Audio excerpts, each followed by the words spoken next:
السلام علیکم ورحمۃ اللہ وبرکاتہ۔ الحمد للہ والصلاة والسلام علی نبینا محمد وعلی آلہ واصحابہ اجمعین، اما بعد، اعوذ باللہ من الشیطان الرجیم، بسم اللہ الرحمن الرحیم، ومن اظلم ممن منع مساجد اللہ۔ حاضرین مجلس اور فضیلت الشیخ حضرت مولانا شاداب فضل سلفی حفظہ اللہ، اور اس اجتماع کے روح روا حاجی سراج الدین صاحب حفظہ اللہ، اور تمام سامعین، آج جس موضوع پر میں آپ کے سامنے چند باتیں رکھوں گا وہ ہے اصلاح معاشرہ میں مساجد کا کردار۔ حضرات، یہ مسجد اور اس کے علاوہ تمام مسجدیں یہ اللہ رب العالمین کے گھر ہیں، جہاں پر انسان اپنے گناہوں کی معافی مانگتا ہے۔ انسان جب چاہے جس طریقے سے چاہے گناہ کرتا ہے، اور گناہ کرنے کے بعد مسجد میں جب آتا ہے تو اپنے گناہوں کی معافی مانگتا ہے۔ حضرات، یہ مسجد صرف نمازوں کی حد تک ہمیں محدود نہیں رکھنا ہے۔ یہ مسجدیں اللہ کے رسول صلی اللہ علیہ وسلم نے ہر دور میں، ہر وقت میں ان مسجدوں کو سیاسی امور کے لیے، اجتماعی امور کے لیے، اور آپ صلی اللہ علیہ وسلم نے اصلاح کے لیے ان مسجدوں کو محدود کیا تھا۔ آج مسلمانوں نے ان مسجدوں کو صرف نماز کی حد تک محدود کر دیا۔ آپ نبی کی زندگی میں جائیں، آپ کو پتا چلے گا کہ نبی کی زندگی میں جب بھی کوئی کام کرنا ہوتا تو سب سے پہلے آپ صلی اللہ علیہ وسلم سب سے پہلے لوگوں کو مسجدوں میں جمع کرتے تھے۔ ابھی یہ مسجد کی اہمیت ہمارے سمجھ میں نہیں آئی۔ آپ دیکھیں، جب اللہ کے نبی صلی اللہ علیہ وسلم نے مکہ سے مدینہ کی طرف ہجرت فرمائی تو آپ نے سب سے پہلے مسجد قباء کی تعمیر فرمائی، اور دوسری مسجد نبوی کی تعمیر فرمائی، جہاں پر آپ صلی اللہ علیہ وسلم نے دینی و دنیاوی تعلیمات کی شروعات کی، جہاں پر لوگ علم و عرفان، تہذیب و تمدن، اخلاق و آداب اور معاشرہ روز بروز منور ہوتا چلا گیا۔ یہ مسجد، آپ ان سے اندازہ لگائیں، آج مسلمانوں نے ان مسجدوں کو صرف نماز کی حد تک محدود کر دیا۔ اسی لیے مسلمان ہر دور میں، ہر وقت میں، ہر جگہ میں مسلمان پریشان نظر آتا ہے، اسی وجہ سے کیونکہ آج ہم نے مسجدوں کا رخ چھوڑ دیا، کیونکہ ان مسجدوں سے جو انسان جڑتا ہے اللہ رب العالمین اس کو اتنا افضل بنا دیتا ہے، اتنا افضل بنا دیتا ہے۔ آپ دیکھیں، انہی مسجد سے جڑے امام بخاری رحمت اللہ علیہ، جس نے صحیح بخاری لکھ ڈالی، اور آج تک لوگوں کی زبان پر امام بخاری رحمت اللہ علیہ کا نام نظر آتا ہے۔ اور اس کے بعد صحیح ستہ کی تمام کتابوں کی طرف چلے جائیں، وہ بھی انہی مسجدوں کے پڑے ہوئے تھے۔ اور نبی کے دور میں مسجد نبی کے سامنے پڑھنے والے صحابہ کو دیکھیے، کہیں پر انس بن مالک کو دیکھیں، کہیں پر حضرت ابو ہریرہ رضی اللہ تعالیٰ عنہ کو دیکھیں، کہیں پر عبداللہ ابن عمر کو دیکھیں، جن سے اتنی ساری حدیثیں مروی ہیں، اتنی حدیثیں مروی ہیں کہ آپ ان کو پڑھتے پڑھتے تھک جائیں گے۔ یہ مسجدوں کا کردار تھا. یہ اصلاح کا ایک ہی کردار ہوتا تھا کہ انسان جب وقت کی قدر نہیں کرتا تھا تو اللہ کے رسول صلی اللہ علیہ وسلم نے کہا کہ مسجدوں میں آؤ, نمازوں میں حاضری دو. اور جب انسان مسجدوں میں آتا ہے, حاضری دیتا ہے, تو وہ وقت کا پابند بن جاتا ہے. وقت کی پابند کرنے والی قوم سربلندی میں اقبال کا حقدار ہوتی ہے. جب انسان زندگی میں وقت کی اہمیت کو سمجھ لیتا ہے تو ایسے ایسے امور کو انجام پا لیتا ہے جہاں پر انسان آج چاند پر چڑھ جاتا ہے صرف وقت کی اہمیت کو سمجھنے پر.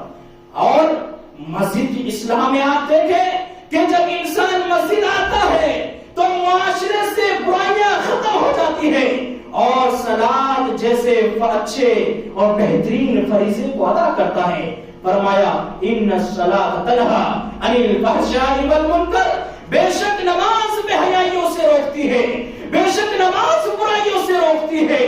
یہ مساجد جو ہمیں برائیوں سے روکنے کا کام انجام کرتی ہیں. اور اگر ہم نے اپنے بچوں کو ان مسجدوں سے نہیں جوڑا تو ان مسجدوں کے نتیجے میں آج جس طرح ہمارے سامنے زندہ بابری مسجد کو شہید کر دیا گیا, اسی طرح اسی مسجد کو بھی ایک دن شہید کر دیا جائے گا. اگر ہمارے نونہال, اگر ہمارے نوجوان ان مسجدوں سے نہیں جڑے رہے, ان مسجدوں کو مضبوطی کے ساتھ نہ تھما رکھا انہوں نے, تو یہ مسجدوں کو بھی, اسی مسجد کو بھی ایک دن شہید کر دیا جائے گا. جس طرح بغداد کے لوگوں نے مسجدوں سے آری اور بہتیرا ہو چکے تھے, تو بغداد کے اندر ان کے مکاتب کو, جتنے بھی مسجدوں کے اندر مکتبات تھے, سب کے سب مکتبات کو نیست و نابود کر دیا اور سمندر کے اندر ڈال دیا. صرف کس وجہ سے کہ انہوں نے مسجدوں کو آباد نہ رکھا, انہوں نے مکتبات کو آباد نہیں رکھا.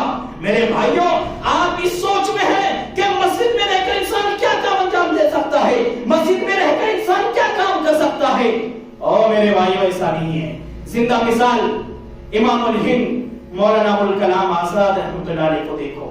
انہی مدرسوں سے پڑھے ہوئے تھے, انہی مسجدوں سے پڑھے ہوئے تھے جو امام الہند اور مجاہدین آزادی کی فہرست میں سب سے پہلے نام مولانا ابوالکلام کا آزاد کا آتا ہے. یہ کس کی دین تھی؟ یہ مسجدوں کی دین تھی. یہ مسجد جو ہمیں ایک ایسا اور مقام دیتی ہے. میرے بھائیوں, یہ مسجدوں سے جب ہم جڑے تو انسان اتحاد, اتفاق, ان ساری چیزوں کا خیال رکھتا ہے. انسان جب مسجد کا رخ کرتا ہے, ایک طرف امیر آتا ہے, ایک طرف غریب آتا ہے, اور دونوں مسجد میں آ گئے. مسجد میں یہ نہیں دیکھے گا کہ اونچی کاسٹ کا ہے, نیچی کاسٹ کا ہے, یہ چھوٹی جات کا ہے, یہ بڑی جات کا ہے. اگر نماز میں آ گیا, ایک ہی صف میں کھڑا ہونا پڑے گا. شاعر علامہ اقبال نے کیا ہی کو کہا, ایک ہی صف میں کھڑے ہو گئے محمود و ایاز, نہ کوئی بندہ رہا نہ کوئی بندہ نواز. اتنی بڑی اونچ نیچ کو ختم کرنے والی ذات یہ مسجد, جو آپ کسی شادی کھانے میں چلے جائیں, کچھ نیچے طبقے کو الگ کھانا کا سسٹم دیا جائے گا, کچھ اونچے کو کچھ الگ طریقے سے, اور کچھ وی آئی پی کو صوفے کے ذریعے اور ٹیبلوں کے ذریعے کھانا دیا جائے گا. یہ مسجد اگر ایک انسان سڑک پر بھیک مانگ رہا ہو اور ایک انسان حکومت پر سرفراز ہو, عہدے پر سرفراز ہو, اس انسان اگر دونوں مسجد میں آ گئے, جگہ خالی اس فقیر کے بغل میں اس کو لگنا پڑے گا. یہ مسجد جو میں اونچ نیچ کے کردار کو, اونچ نیچ کے بڑھاوے کو ختم کر کے ایک صف میں لا کر کھڑی کرتی ہے, یہ مسجدوں کی دین ہے. انسان کہیں بھی چلے جائے, انسان کسی بھی طریقے سے چلے جائے, آج ہم جس طرح مسجد میں ایک ساتھ جمع ہو گئے, یہ مسجد کی تو دین ہے, یہ مسجدی کی تو اہمیت ہے, یہ مسجدی کی تو فضیلت ہے, جس کی وجہ سے آج اور ہم جمع ہو گئے. ہم کسی وجہ سے اور کہیں کو تو جمع نہیں ہو سکتے, لیکن مسجدوں میں جس طرح ہم جمع ہو گئے.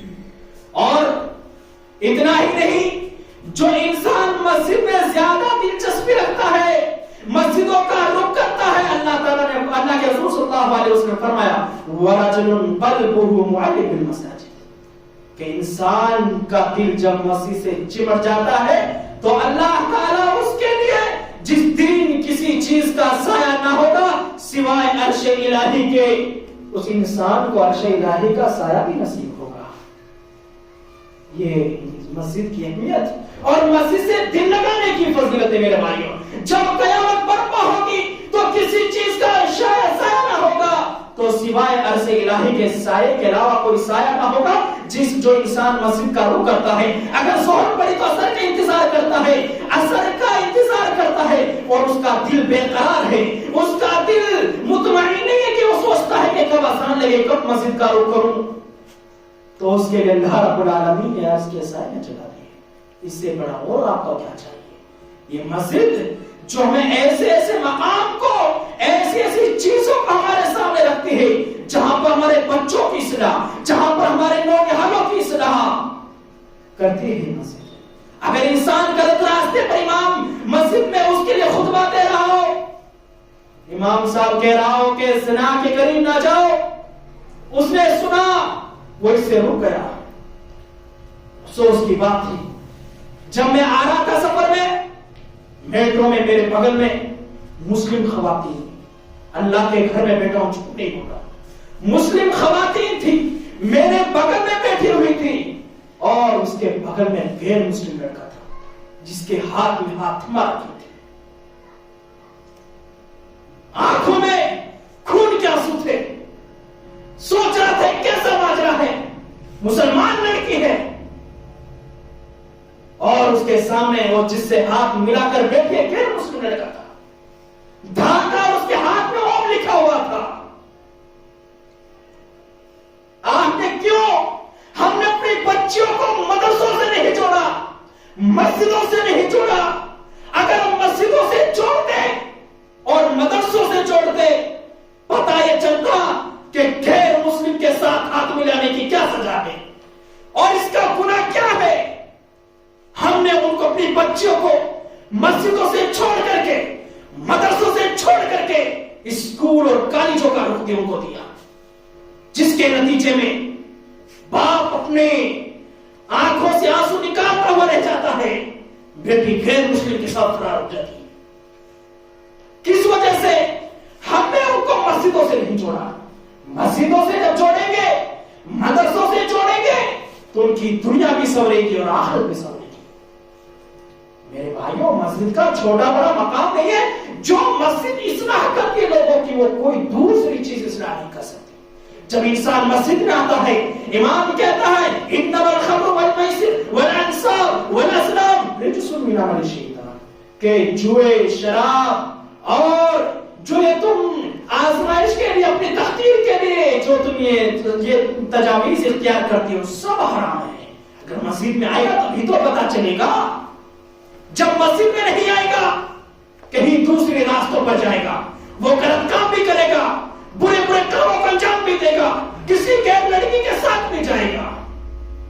جب مسجد میں ہم ان کو جوڑیں گے، جیسے کہ میں نے آپ کے سامنے کہا ان الصلاۃ تنہی عن الفحشاء والمنکر، کہ جب انسان نماز پڑھنے کے لیے آتا ہے، نماز پڑھتا ہے تو نماز اس کو بے حیائیوں سے روکتی ہے، نماز اس کو برائیوں سے روکتی ہے. اور اتنا ہی نہیں کہا کہ تعمیری کردار میں اللہ کے نبی صلی اللہ علیہ وسلم نے کہا اگر انسان تعمیری کردار میں مسجد کی بنیاد رکھتا ہے یا مسجد میں ایک اینٹ خرچ کرتا ہے، من بنا للہ مسجدا بنا اللہ له بیتا فی الجنہ، کہ اللہ رب العالمین اس کے لیے جنت میں گھر بنائے گا. جس نے دنیا کے اندر مسجد بنائی، مسجد بنانے سے یہ نہیں کہ آپ پوری کے پوری مسجد تعمیر کریں، جتنی آپ کی حیثیت، جتنی آپ کی وسعت، جتنی آپ کی اوقات ہے، آپ مسجد کے اندر اتنا خرچ کریں. تو اس کے اگر آپ کی ایک اینٹ کی استطاعت ہے، ایک اینٹ مسجد میں اگر آپ نے لگائی تو کل قیامت کے دن اللہ رب العالمین جنت میں آپ کے لیے گھر بنائے گا. یہ مسجد کا.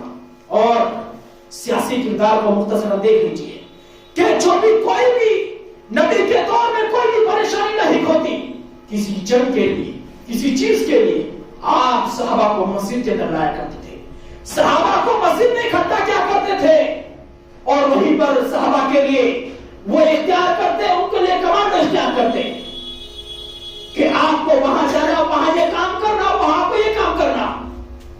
وہی صحابہ مسجدوں کے اندر ان کا آپ صلی اللہ علیہ وسلم ان کے لیے کام بتلاتے ہیں. جنگ میں کسی بھی مسئلے میں کہیں بھی جانا ہو, غزوات میں جانا ہو, کہیں بھی کسی بھی معاملے میں جانا ہو. اور اتنا ہی نہیں, جب بھی کوئی مسئلہ درپیش آتا, کبھی طلاق کا, کبھی ایران کا, کوئی بھی مسئلہ درپیش آتا تو نبی کی خدمت میں مسجد میں حاضر ہوتے. یہ مسجد جو ہمارے لیے ہر کام کو انجام دیتی ہے, لیکن آج مسلمانوں نے مسجدوں کو بالکل بالائے طاق رکھ دیا. مسلمانوں نے بالکل مسجدوں کو چھوڑ دیا, جس کے نتیجے میں مسلمان جدھر بھی کہیں بھی ہو مارے جا رہے ہو, کاٹے جا رہے ہو, صرف مسجدوں سے بیداری بھی کرنے کے نتیجے میں. مسلمانوں نے مسجدوں کو چھوڑ دیا, مسلمانوں نے ان چیزوں کو اپنا لیا. کہا اللہ کے نبی صلی اللہ علیہ وسلم, یحب البلاد الی اللہ مساجدها, کہ اللہ کے نزدیک سب سے اچھی جگہ کوئی ہے تو مسجد ہے. اور فرمایا وَيَبْغَضُ الْبِلَادِ إِلَى اللَّهِ أَسْوَاقُهَا, اگر کوئی بری جگہ ہے وہ مارکیٹ ہے, بازار ہے.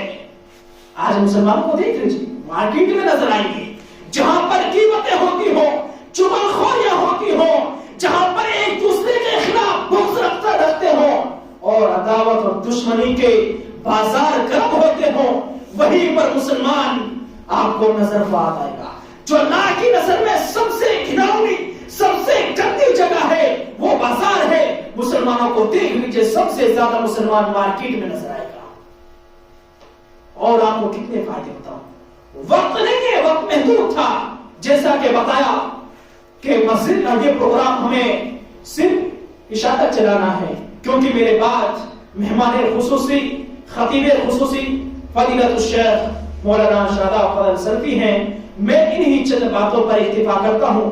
رب العالمین سے دعا ہے, رب العالمین تو ہمیں مسجد کے کردار کو فعال بنانے کی توفیق عطا فرما. رب العالمین جس طرح قرون میں نبی کے دور میں چھوٹے بڑے مسائل مسجدوں سے ہی امور پایا کرتے تھے, اللہ رب العالمین تو بھی ہمیں تمام چھوٹے بڑے امور کو یہیں پر انجام دینے کی توفیق عطا فرما. رب العالمین جب تک ہم جیے اسلام پر جیے, جب ہمارا خاتمہ ہو ایمان بالخیر پر ہو.